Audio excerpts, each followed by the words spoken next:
नमस्कार, मैं चंद्रशेखर जोशी, देवभूमि टुडे में आपका स्वागत है। ये खूबसूरत इमारत सफ़ेद रंग की जो बिल्डिंग है स्वास्थ्य विभाग की है। ट्रॉमा सेंटर के रूप में इसका इस्तेमाल होना था, लेकिन हो नहीं सका। आपातकालीन चिकित्सा सुविधा के लिए वर्ष 2017-18 में टनकपुर और लोहाघाट में तकरीबन 2 करोड़ रुपए की लागत से ये भवन बनाए गए थे। पहाड़ के जो केंद्र है लोहाघाट और मैदान का जो केंद्र है चंपावत जिले का प्रवेश द्वार टनकपुर का, दोनों एक प्रकार से जिस तरह का सफ़ेद रंग है, ये सफ़ेद हाथी के रूप में नज़र आते हैं। इसलिए कि हेल्थ इमरजेंसी, किसी तरह की आकस्मिक सेवा, एक्सीडेंट से लेकर तमाम तरह की और जो सीवियर प्रॉब्लम्स होती है हेल्थ रिलेटेड, उसमें ये उच्च स्तर की चिकित्सा सुविधा मिलनी चाहिए थी। लेकिन आज तक करीब 7 साल से अधिक का समय हो चुका है, एक दिन भी ये ट्रॉमा सेंटर चल नहीं सके हैं। क्यों नहीं चल सके हैं? इसको यूँ समझते हैं कि ना कोई इंस्ट्रूमेंट्स हैं, ना जो मेडिकल इक्विपमेंट्स नहीं हैं, मेडिकल स्टाफ नहीं है। इमरजेंसी सेवा के लिए ऑर्थोपेडिक सर्जन चाहिए, न्यूरो रिलेटेड फिजिशियन और सर्जन चाहिए। इसके अलावा दूसरे डॉक्टर्स चाहिए, सबऑर्डिनेट स्टाफ चाहिए, लेकिन कोई भी स्टाफ अवेलेबल नहीं हुआ। ऐसे में लगता ये है कि ये धन की बर्बादी है।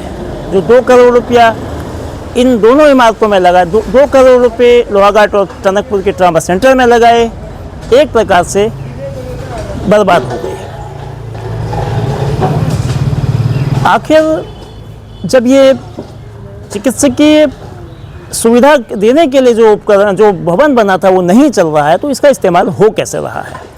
इस वक्त इसकी जो ऊपरी मंजिल है उसमें आपात चिकित्सा सेवा की जो एम्बुलेंस है, 108 की जो सेवा है, उसके कार्मिक रहते हैं। नीचे पुलिस और पीआरडी के लोग रहते हैं। कुछ दिनों पहले तक यहाँ लाइब्रेरी भी थी, जो अब शिफ्ट हो गई है। अब सवाल ये उठता है, ट्रॉमा सेंटर का जब शिलान्यास किया गया, ट्रॉमा सेंटर के भवन का जब निर्माण शुरू हुआ, उस वक्त भी उत्तराखंड के महालेखाकार थे। उन्होंने उत्तराखंड में बनने वाले 7 ट्रॉमा सेंटरों की उपयोगिता पर सवाल उठाए थे। धन की बर्बादी का अंदेशा जताया था और उनके अंदेशे, उनके आकलन का एक मानक, एक नज़रिया यह था कि डॉक्टर्स की कमी है, विशेषज्ञ डॉक्टर नहीं है। ऐसे में क्या ट्रॉमा सेंटर चल पाएंगे? वर्ष 2012 में उन्होंने ये रिपोर्ट दी थी कि ट्रॉमा सेंटर धन की बर्बादी साबित हो सकते हैं। 7 साल 8 साल के बाद लगता है सही थी। अगर ये ट्रॉमा सेंटर चलते तो क्या होता, नहीं चलने पर क्या नुकसान हो रहा है?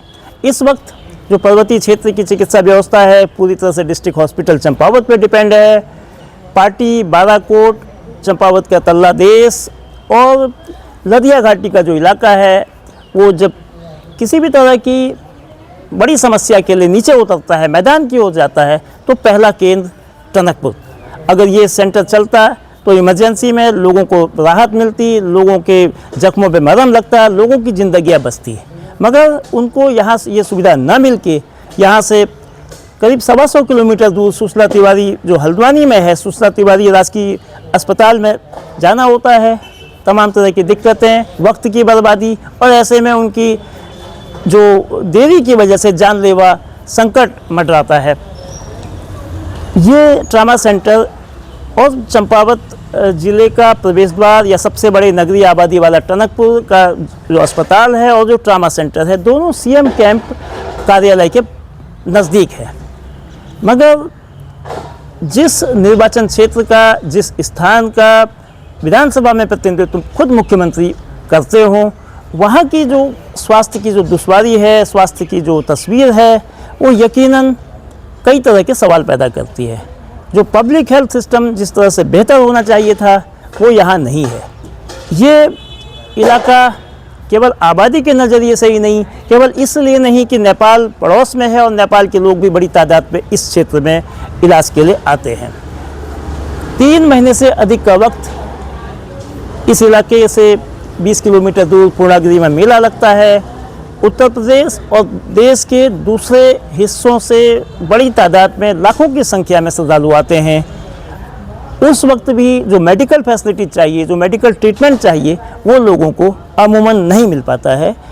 तो ये तमाम जो दुश्वारियाँ हैं और उन दुश्वारियों के बीच ये जो ट्रामा सेंटर का जो इमारत है, जो नज़र आ रहा है कि सफ़ेद हाथी के रूप में तब्दील है, इस व्यवस्था को, इस हालात को सुधारने के लिए स्वास्थ्य विभाग क्या करता है, कैसे करता है, और इस बात का इंतज़ार होगा। चंपावत ज़िले में ट्रॉमा सेंटर को लेके आ रही है। ट्रॉमा सेंटर भी ज़िले में 2 हैं, लोहाघाट और टनकपुर में। ये 2017-18 के दरमियान में ट्रांसफ़र भी हो गए थे, हस्तांतरित हो गए थे स्वास्थ्य विभाग को, लेकिन वो चल पाने की स्थिति में नहीं है। और जहाँ तक जानकारी है कि उसमें ह्यूमन रिसोर्सेज की कमी मुख्य रूप से आ रही है। तो क्या इस दिशा में कोई प्रगति हो रही है, कोई बात चल रही है? हाँ, ये ट्रॉमा सेंटर जो कंसेप्ट था बहुत ही क्लियर कट था कि जो केसेस रेफर हो रहे हैं, जो एक्सीडेंटल आ रहे हैं, वो ना हों। और ये देखा गया कि कुछ ही जगह ये रन कर पाए। तो मेन पावर ये था कि इनका जो स्ट्रक्चर था वो अलग किया गया था मेन हॉस्पिटल से, और टीम ही बिल्कुल अलग थी। ऑर्थो अलग था, इसमें सर्जन अलग था, एनेस्थीसिया अलग थी, और मेन पावर थी वो पूरी नहीं हो पाई करके, चूँकि प्रदेश में विशेषज्ञ पहले से कमी रही है। लेकिन अब धीरे धीरे चूँकि विशेषज्ञ आते जा रहे हैं, हमारे ज़िले में भी काफ़ी विशेषज्ञ आ चुके हैं, तो इसको भी हम स्टार्ट करेंगे। सबसे पहले हम टनकपुर को स्टार्ट करने जा रहे हैं। तो जो ऋषिकेश एम्स है, वहाँ पर हेली सेवा से भी हम लोग केसेस भेजते हैं। तो उनकी टीम एक बार विजिट करने आई थी टनकपुर में, तो उन्होंने हमको पूरा प्लान बना के दिया है, कैसे हम अपने डॉक्टर्स को ट्रेनिंग देंगे, कैसे स्टाफ को ट्रेनिंग देंगे, सेकेंड स्टेज में हम कैसे अपना इंफ्रास्ट्रक्चर कंप्लीट करेंगे, इंस्ट्रूमेंट्स वगैरह सब आएंगे। तो जो केसेस रेफर हो रहे हैं फिर यहाँ से फिर नहीं रेफर होंगे, तो पहले नंबर पर हम टनकपुर, उसके बाद फिर हम लोहाघाट को भी लेंगे, क्योंकि मेरी डिमांड टनकपुर के लिए गई हुई है कि एनेस्थीसिया, ऑर्थो सर्जन और ये जो पोस्ट खाली गायनेकोलॉजिस्ट वगैरह की, तो ये आ जाए तो इसको हम ट्रॉमा सेंटर को कर पाएंगे।